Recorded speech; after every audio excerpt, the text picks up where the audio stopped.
स्वागत है आप सभी का आपके अपने यूट्यूब चैनल टारगेट विद युवान में। आज हम लोग बात करेंगे कि जब किसी का फाइनल सिलेक्शन होता है और उसके रोल नंबर के आगे जो है प्रोविजनल लिखा हुआ होता है, तो उसका क्या मतलब होता है और उसको हम कैसे हटा सकते हैं, क्या-क्या प्रक्रियाएँ रहेंगी, उन सभी चीज़ों के बारे में हम लोग यहाँ पे बात करेंगे। होता है क्या है, जैसे किसी विभाग हो, जैसे यूपी ट्रिपल एससी हो या कोई अन्य सरकारी भर्ती के लिए कोई भी विभाग हो, वहाँ पे क्या होता है कि जब आपकी जो चयन सूची होती है उसके आगे प्रोविजनल लिख जाता है। तो इसका मतलब ये होता है कि कुछ चयन जो है आप लोगों के शर्तों के अधीन होते हैं। मतलब कुछ ऐसा होता आप लोगों से लिखवाया गया होगा कि जो भी मान्य होगा वो आयोग का अंतिम निर्णय मान्य होगा, उसमें आप लोग कुछ कर नहीं सकते, इस तरह से लिखा हुआ होगा, ठीक है। अब आपका ये जो चयन होता है वो अंतिम नहीं होता जिन लोगों में आता है, ठीक है। तो क्या होगा, कैसे दस्तावेज होते हैं, क्या क्या प्रक्रियाएं रहेंगी, उन सभी चीज़ों को हम लोग यहाँ पे विस्तार से देखेंगे। तो आप लोग अगर अभी तक चैनल को सब्सक्राइब नहीं किए हैं तो जाके सबसे पहले चैनल को सब्सक्राइब करिएगा, बेल आइकन को टैप करिएगा और वीडियो को लाइक करिएगा। आप लोगों को वीडियो जरूर पसंद आएगी तो अपने दोस्तों के साथ शेयर करिएगा।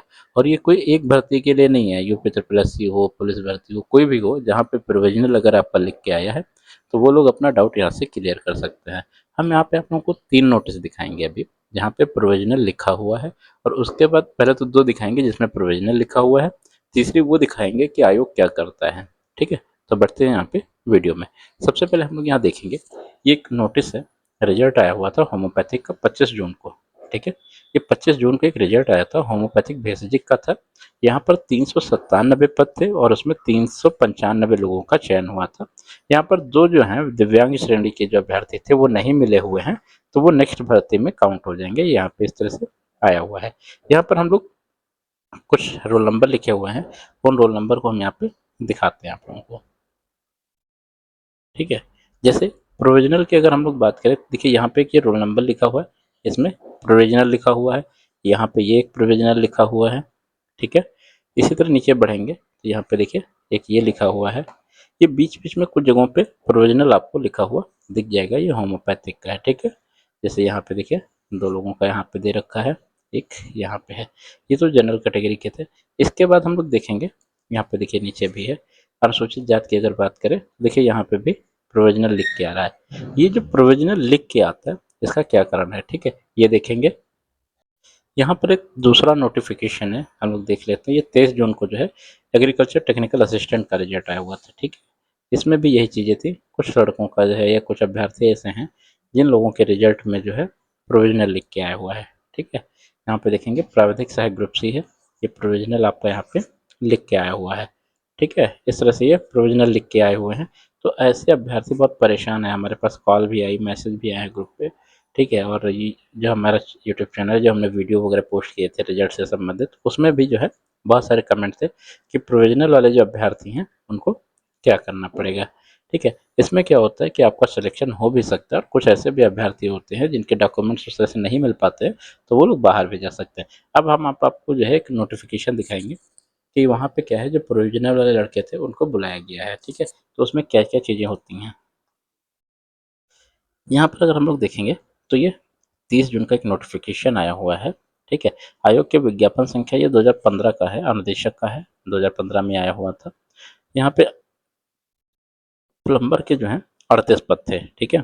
यहाँ पे एनटीसी और एनएसी अर्हता धारक हेतु विज्ञापित पद थे 19, तथा डिग्री डिप्लोमा धारक जो थे 19 पद थे। तो इसमें जो है इन लोगों ने 14/5/2024 को ये रिजल्ट घोषित किया था, और जून में लगभग 1 महीने के बाद जो है, 1 या 1.5 महीने बाद जो है, कुछ ऐसे अभ्यर्थी थे जिनका प्रोविजनल आया हुआ था, उनको यहाँ पे बुलाया गया है। तो देखिए जैसे यहाँ पे है 5 है, ये औपबंधिक चिन्हित किए गए थे, ठीक है। 5 अभ्यर्थियों को बुलाया गया है। अभ्यर्थियों की शैक्षिक अर्हता संबंधी जो प्रमाण पत्रों का परीक्षण है और उनसे व्यक्तिगत सुनवाई हेतु जो कार्यालय में है 7 जुलाई 2026 को जो है। तो ऐसे अभ्यर्थी क्या करेंगे, इस तारीख में आकर के ये पांचों आयोग में जाएंगे, अपनी व्यक्तिगत बातें रखेंगे, अपने डॉक्यूमेंट्स को दिखाएंगे, ठीक है। इन चीज़ों को यहाँ पे दिखाना होगा। साथ में क्या होता है, जैसे आप लोग समझिए रीवेरिफिकेशन होता है डॉक्यूमेंट्स का, ठीक है। यहाँ पे देखिए प्रश्नगत विज्ञापन के अंतर्गत घोषित परिणाम में औपबंधिक चिन्हित 5 अभ्यर्थियों को सूचित किया जाता है कि वो अपने समस्त शैक्षिक आरक्षण संबंधी अनापत्ति एवं अन्य संबंधित अभिलेखों के मूल प्रति एवं छाया प्रति तथा फोटो पहचान प्रमाण पत्र, ठीक है, जैसे आधार कार्ड, पैन कार्ड जो है, सहित उपयुक्त अनुसार निर्धारित तिथि को आयोग के कार्यालय में 10 बजे उपस्थित होना इन लोगों को, ठीक है। साथ ही उक्त अभ्यर्थियों को यह भी सूचित किया जाता है कि सुनवाई का उक्त अवसर अंतिम अवसर है। उक्त तिथि के अतिरिक्त सुनवाई है तो कोई अन्य अवसर प्रदान नहीं किया जाएगा। मतलब जो यहाँ पर तारीख दे रखे हैं 7 जुलाई 2026, इस तारीख में अगर ये पाँचों जाते हैं तो इनका सिलेक्शन हो भी सकता है। अगर ये नहीं जाते हैं तो इनको कोई दोबारा मौका नहीं दिया जाएगा। इस तरह से यहाँ पे इन्होंने कहा है। अब होता क्या है इसमें, अभ्यर्थी परेशान होते हैं कि हमको क्या क्या लेकर जाना है। जैसे हम बात कर लेते हैं, जैसे आपकी कोई योग्यता है, जैसे हम ले लेते हैं होम्योपैथिक वालों के लिए बहुत सारा हम लोगों का कमेंट हमारे पास आया हुआ था। क्या करना है आपको, पहले तो नंबर पे आपको 10th की मार्कशीट सर्टिफिकेट, 12th का मार्कशीट सर्टिफिकेट, आपने डीएसपी कोर्स किया हुआ होगा, ठीक है।